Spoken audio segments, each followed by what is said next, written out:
மயிலாடுதுறை மாவட்டம் சீர்காழி அருகே சர்க்கரை ஆலை பொறியாளர் வீட்டின் கதவை உடைத்து 150 பவுன் தங்க நகை, 80,000 ரூபாய் ரொக்கம், அரை கிலோ வெள்ளி பொருட்களை கொள்ளையர்கள் கொள்ளையடித்து சென்றது குறித்து போலீசார் விசாரணை மேற்கொண்டு வருகின்றனர்.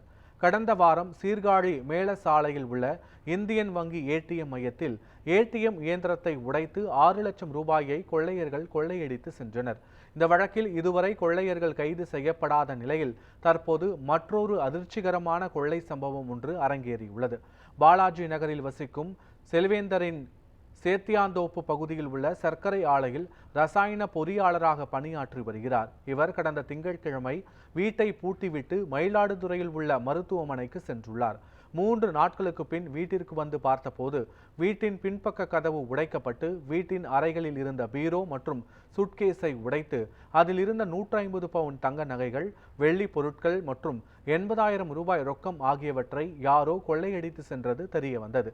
இதுகுறித்து செல்வேந்திரன் திருவெண்காடு காவல் நிலையத்தில் அளித்த புகாரின் பேரில் போலீசார் வழக்கு பதிவு செய்து விசாரணை நடத்தி வருகின்றனர்.